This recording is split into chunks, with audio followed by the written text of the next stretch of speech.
बिस्मिल्लाहिर्रहमानिर्रहीम अस्सलाम वालेकुम। टॉपिक को स्टार्ट करते हैं। आज का जो हमारा टॉपिक है वो है finding data on disk. Computer जो है या ऑपरेटिंग सिस्टम जो है, एक डिस्क में डेटा स्टोर है। उस डेटा को ऑपरेटिंग सिस्टम किस तरह फाइंड करती है और जो यूज़र का रिक्वायर्ड डेटा है या फाइल है वो किस तरह ऑपरेटिंग सिस्टम डिस्क के ट्रैक्स और सेक्टर में से इसको फाइंड करके सर्च करके यूज़र के लिए डिस्प्ले कर देती है। Each track and sector is label. इससे पहले चैप्टर में हम पढ़ चुके हैं कि जब डिस्क को फॉर्मेट किया जाता है तो डिस्क के सरफेस पे इस तरह राउंड लाइंस या ट्रैक्स, जिसको ट्रैक्स कहती है, इंसर्टेड सर्कल्स, ये क्रिएट हो जाती है। और फिर ये ट्रैक्स जो है ये मजीद आगे डिवाइड होके सेक्टर्स बन जाती है। इसमें सेक्टर्स बन जाते हैं, ठीक है।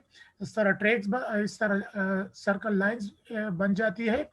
और फिर ये लाइंस जो है या सर्कल जो है ये मजीद डिवाइड होके अलग से मजीद पार्ट्स में डिवाइड हो जाती है और इन छोटे पार्ट्स को सेक्टर कहते हैं।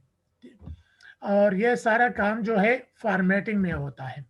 और ये जो ट्रैक्स है और सेक्टर्स है इनका अपना अपना नंबर है जिनको लेबलिंग कहते हैं, ठीक है।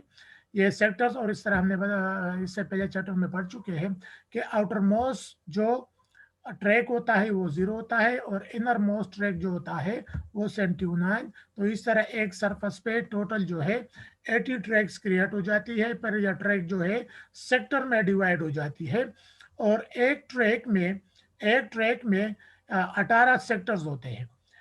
इसको मसलन यहाँ पे ये ट्रैक नंबर 0, ट्रैक नंबर 1 और जो इनर मोस्ट होता है वो ट्रैक नंबर 79। तो ये ट्रैक्स को नंबरिंग देना इसको कहते हैं लेबलिंग।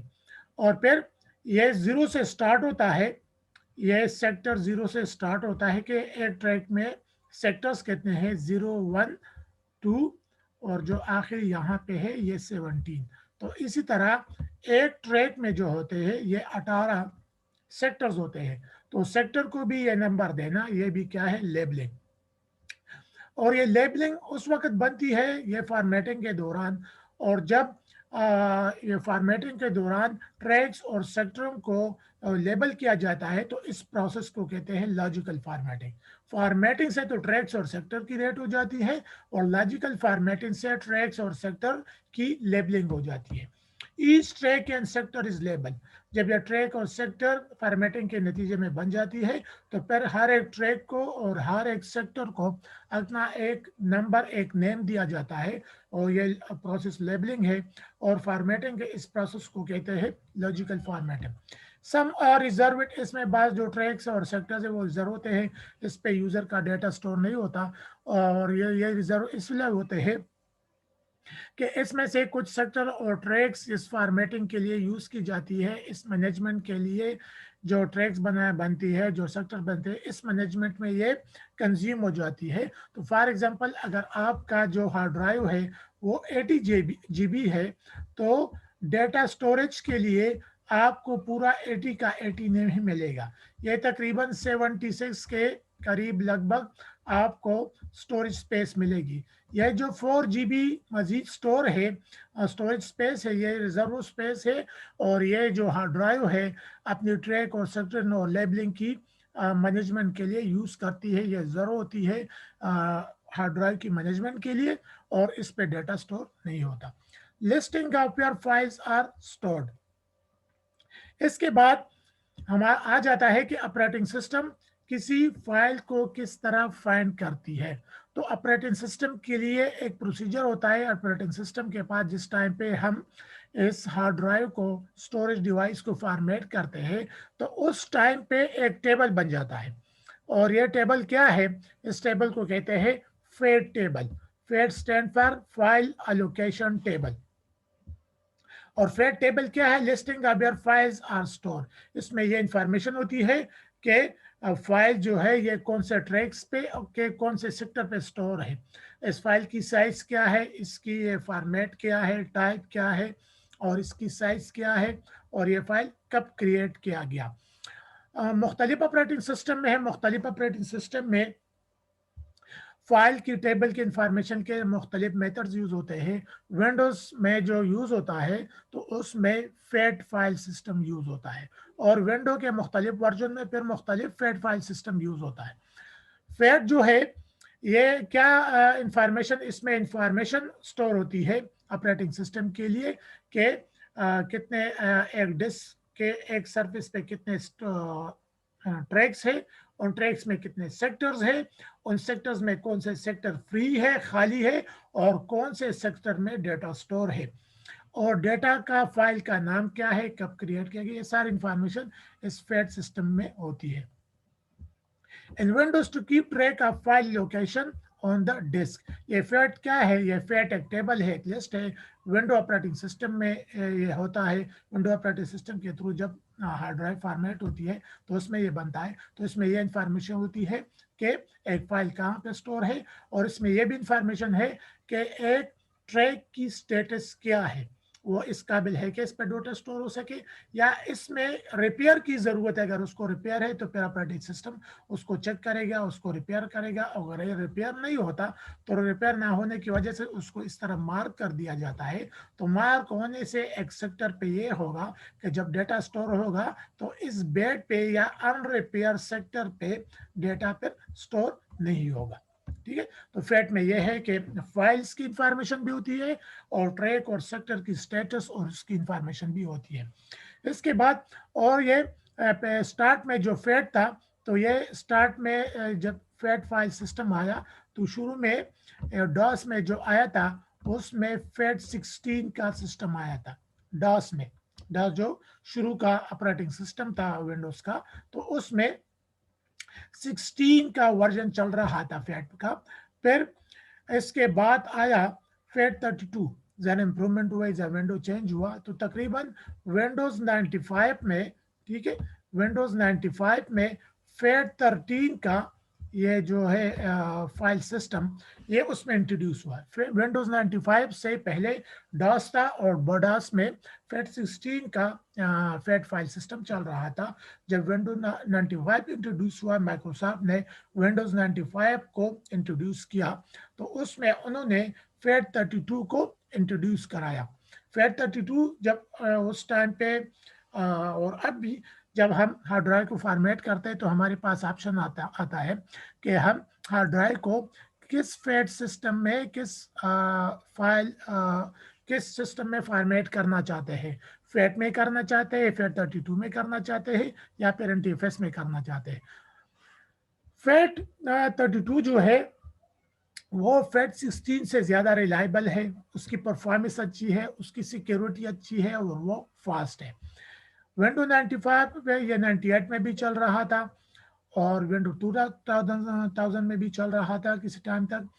और फिर उसके बाद जो आया 95 फैट 32 के बाद, फिर ये दूसरा जो NTFS वाला सिस्टम आया। ठीक है, तकरीबन ये विंडो XP में उसके बाद जो मुख्तलिफ विंडोज़ है तो उसमें ये NTFS का फॉर्मेट सिस्टम इंट्रोड्यूस हुआ। NTFS stand for new technology file system, और ये इंट्रोड्यूस हुआ विंडो NT में। और विंडो NTFS जो है, इसकी फीचर्स ये है, इसको यूज़ करने का फ़ायदा ये है कि इसमें जो सिक्योरिटी है और जो परफॉर्मेंस है हार्ड ड्राइव की, फाइल्स की, सर्चिंग की, तो वो फैट 32 से बेहतर है। इसमें हम सिक्योरिटी भी फैट 32 की निस्बत फाइल्स पे सिक्योरिटी, डाटा की सिक्योरिटी अच्छी है, और इसका जो परफॉर्मेंस है, जो फंक्शनलिटी है, वो भी फैट 32 से अच्छा है और बेहतर है।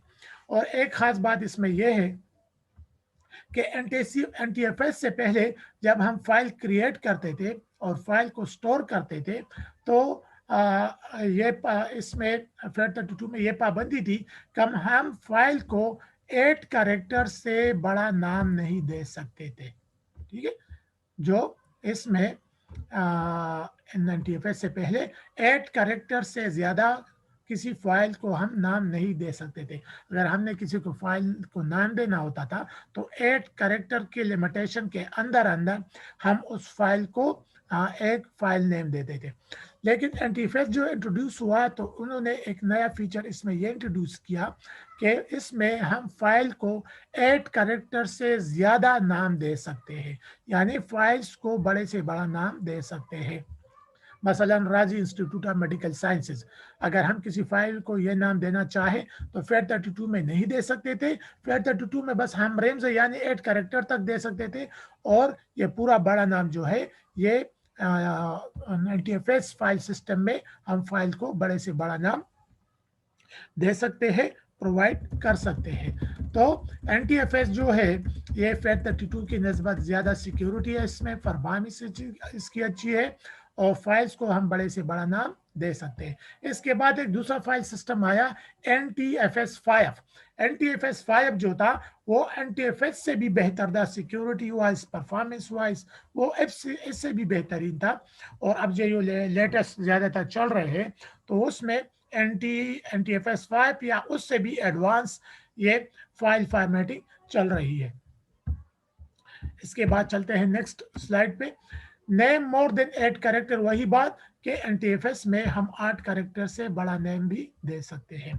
डेटा ऑर्गेनाइज इन क्लस्टर्स, जब हम डेस्क को फॉर्मेट किया जाता है तो ऑपरेटिंग सिस्टम एक काम ये भी करता है कि फाइल्स की स्टोरी की मैनेजमेंट के लिए वो ये करता है कि इन सेक्टर्स की एक ग्रुप बना लेता है। फॉर एग्जांपल वो चाहता है कि एक सेक्टर बनाए तो सेक्टर के लिए वो क्या करता है, वो इस तरह रिलेवेंट जो सेक्टर्स है उसका एक ग्रुप बना लेता है।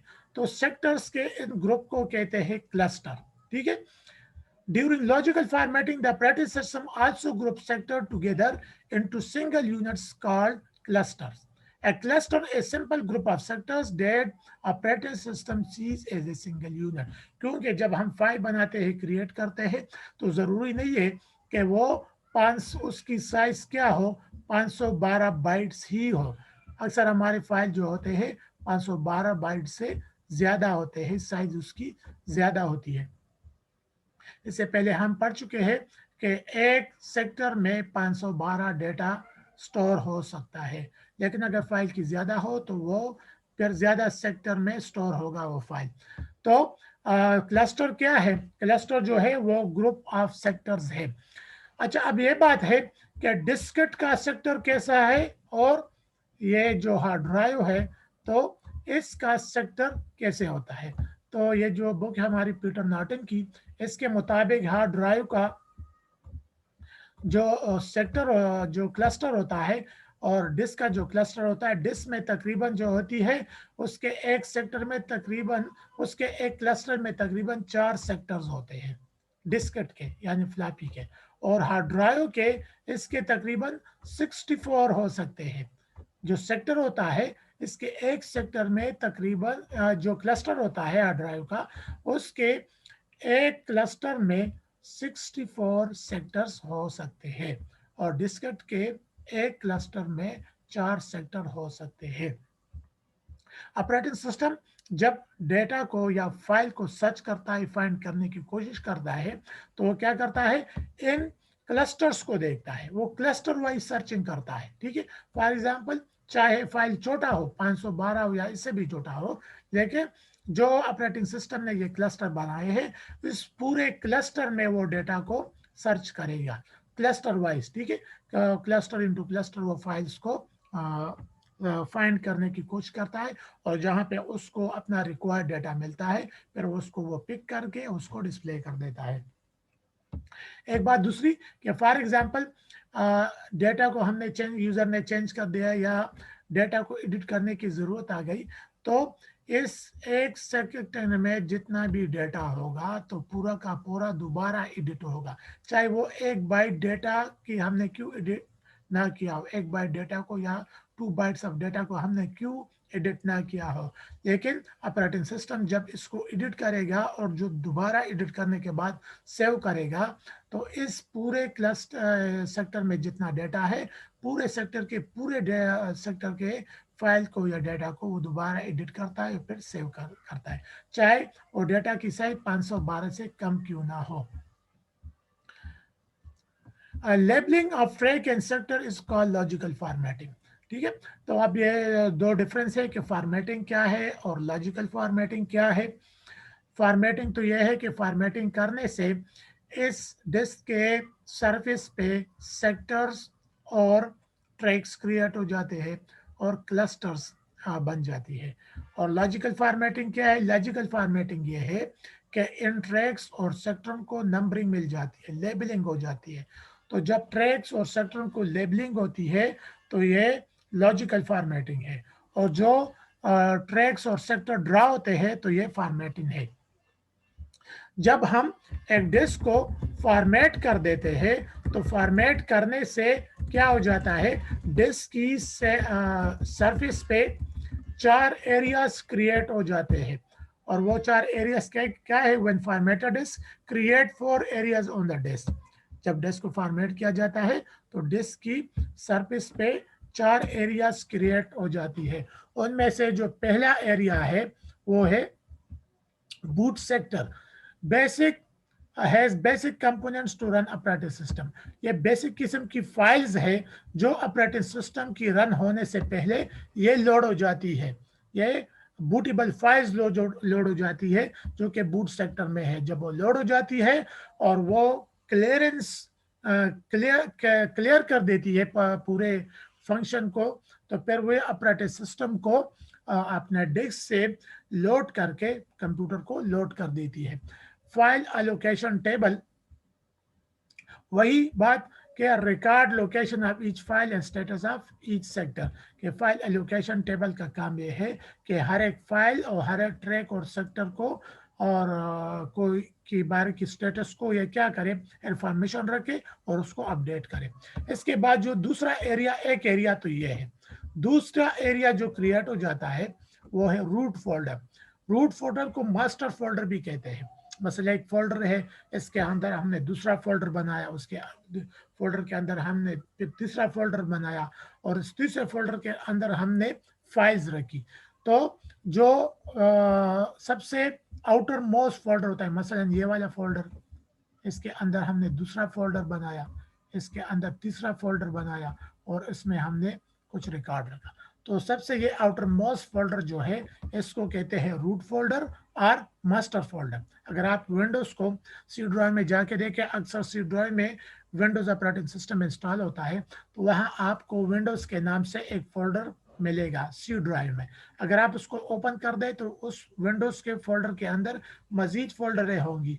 फिर उस अंदर वाले फोल्डर के किसी फोल्डर को ओपन कर दे तो उसके अंदर भी मजीद फोल्डरें होगी। तो सबसे आउटर मोस्ट फोल्डर जो होता है इसको कहते हैं रूट फोल्डर और master folder. Master folder contains other folders. जो रूट फोल्डर होता है या मास्टर फोल्डर होता है इसके अंदर मजीद फोल्डरें होती है। इस तरह जब हम वेबसाइट पे या होस्टिंग पे जाते हैं जहाँ पे कोई वेबसाइट स्टोर होता है तो सारा वेबसाइट भी एक मेन फोल्डर होता है, उसमें स्टोर होता है। उस फोल्डर का हम ओपन कर दे तो उसके अंदर फिर हमारी वेबसाइट की मुख्तलिफ फाइलें होती है। इसके बाद जो तीसरा एरिया क्रिएट होता है, बल्कि चौथा एरिया जो क्रिएट होता है, दूसरा ये है और तीसरा ये है। ठीक है, पहले बूट सेक्टर क्रिएट हो जाता है, फिर फाइल एलोकेशन टेबल क्रिएट हो जाता है फॉर्मेटिंग के नतीजे में, तीसरे नंबर पर रूट फोल्डर क्रिएट हो जाता है, चौथे नंबर पर डेटा एरिया क्रिएट हो जाता है where data in program files are stored on the disk. हमारे डिस्क पे जिस एरिया में हमारी फाइल स्टोर होती है, प्रोग्राम की फाइल्स है, सॉफ्टवेयर की फाइल्स है, हमने किसी सॉफ्टवेयर को यूज़ करके अपना कोई फाइल बनाया है और उसकी फाइल्स है डेटा की, तो जहाँ पे वो क्रिएट होती है उस एरिया को कहते हैं डेटा एरिया। तो फॉर्मेटिंग के नतीजे में ये 4 एरियाज क्रिएट हो जाती है। बूट सेक्टर है दूसरा एक, दूसरा है फाइल एलोकेशन टेबल, तीसरा है रूट फोल्डर और चौथा वाला जो है वो डेटा एरिया। डेटा एरिया वो है जहाँ पे हमारी प्रोग्राम की फाइल्स, डेटा की फाइल्स स्टोर होती है। तो आज तक इतना ही, इंशाल्लाह नेक्स्ट टाइम पे फिर नेक्स्ट टॉपिक को डिस्कस करेंगे।